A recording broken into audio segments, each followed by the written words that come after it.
എനിക്ക് മനസ്സിലായി. അപ്പം എന്നെ അറിയാവുന്ന ആരോ ആണ്. അവൻ അവിടെ ഇരുന്ന് വിളിക്കുന്നുണ്ട് കേട്ടോ. ഓ,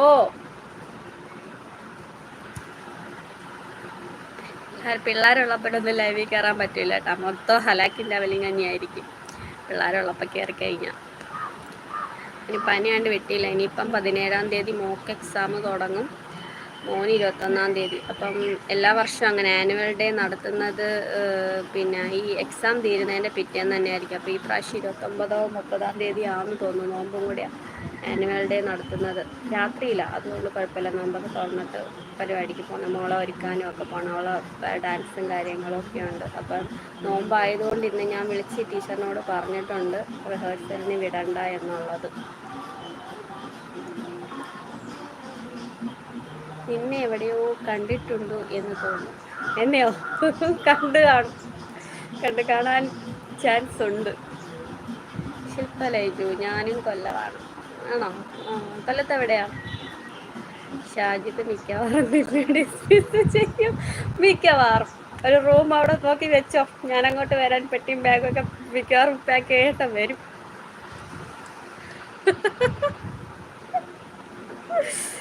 യൂറ്റിക്കാക്ക് ഫോട്ടോ എടുക്കുന്നതിന് ഭയങ്കര അലർജിയുള്ള കാര്യമാവും. പിന്നെ ഞാൻ ഇതിൻ്റെ അകത്ത് ഇറങ്ങി പുറപ്പെട്ട ആളത് പിന്നെ പറയട്ടല്ല. ഇപ്പം വലിയ കുഴപ്പമില്ല കേട്ടോ. ആദ്യമൊക്കെ പറയുന്നത് നിനക്കോ നാണം ഇല്ല, എന്നെയും കൂടെ നാണം കെടുത്ത് ഇറങ്ങിയിരിക്കുക അത് പറഞ്ഞ് ഭയങ്കര വേളമായി. കുഴപ്പമില്ല, സ്വാഭാവികം അല്ലേ? രക്ഷയില്ലാന്ന് കാണുമ്പോൾ പിന്നെ വിട്ടു.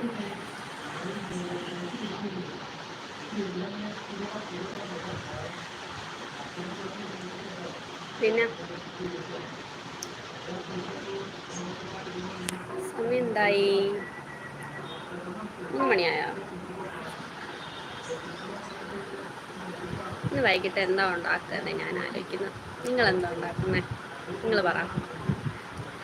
ഞാനിന്ന് ഇടിയപ്പം ഉണ്ടാക്കുമെന്ന് വിചാരിക്കുന്നു. നോമ്പ് തുറന്നിട്ട് ഇടിയപ്പം ഉണ്ടാക്കിയില്ല. ആദ്യത്തെ നോമ്പ് തുറയിടാന്ന് നമ്മളില്ല സാധനം മേടിക്കാൻ പോയായിരുന്നു കുറച്ച്.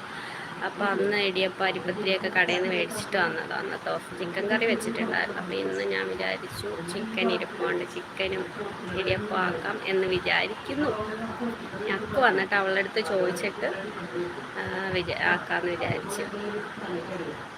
പിള്ളേർക്ക് നോമ്പുണ്ടെങ്കിൽ പിന്നെ പിള്ളേരുടെ ഇഷ്ടത്തിന് വെച്ച് കൊടുക്കാനാണ് എനിക്കിഷ്ടം. എന്താ വെച്ചാലും കഴിക്കും, എന്നാലും ഒരിത്. നാത്തൂനുണ്ട് സപ്പോർട്ട്. എൻ്റെ നാത്തൂനെ ഒരു വഴിക്കാക്കി. നാത്തു സപ്പോർട്ട് ചെയ്ത് അപ്പം നാത്തൂനെ കണ്ട് ഞാൻ ഇറങ്ങിയിരിക്കുകയാണോ എന്നാ ചോദിക്കുന്ന എല്ലാവരും. ശില്പലൈജു, കൊട്ടിയം. കൊട്ടിയം നമുക്കറിയാവുന്ന സ്ഥലമല്ലേ. അപ്പോൾ കാവനാടുള്ളതാണോ എന്ന് എന്താ ചോദിച്ചത്? കാവനാടൊക്കെ അറിയാമോ? റിലേറ്റീവ്സ് ഉണ്ടോ അവിടെ?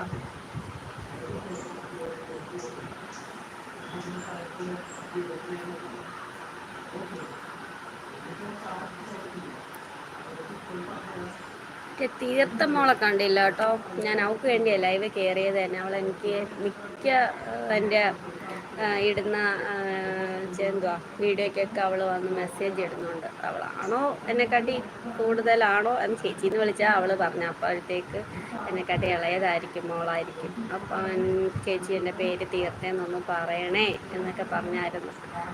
അപ്പോൾ തീർത്ഥേന്ന് പറഞ്ഞിരിക്കുന്നു. തീർത്ഥമോളെ ഹായ്, സുഖമായിട്ടിരിക്കുന്നോ? മെസ്സേജൊക്കെ ഇടണം കേട്ടോ. വീഡിയോ പറഞ്ഞല്ലോ ബൈപ്പാസ്. വീഡിയോയിൽ പറഞ്ഞല്ലോ ബൈപ്പാസ്. വീഡിയോയിൽ പറഞ്ഞല്ലോ ബൈപ്പാസ്. ഓക്കെ. നമ്മൾ ചില കമൻ്റൊക്കെ വായിച്ചെടുക്കാൻ ഭയങ്കര പാടാട്ടാ. ചിലതൊക്കെ മനസ്സിലാവും, ചിലതൊക്കെ നമ്മളിങ്ങനെ തപ്പിപ്പറിക്കാട്ടാ വായിക്കുന്നത്. അപ്പം നമ്മൾ വിചാരിക്കുക അക്ഷരാഭ്യാസം ഇല്ല. പക്ഷെ അങ്ങനെയല്ല കേട്ടോ. നമ്മൾ പെട്ടെന്ന് വായിച്ചെടുക്കുമ്പോൾ കുറച്ച് പാടാം കേട്ടോ. Note the point. പിന്നെ ആരും ഇല്ലേടേ, എല്ലാവരും പോയോ? ഇറങ്ങി.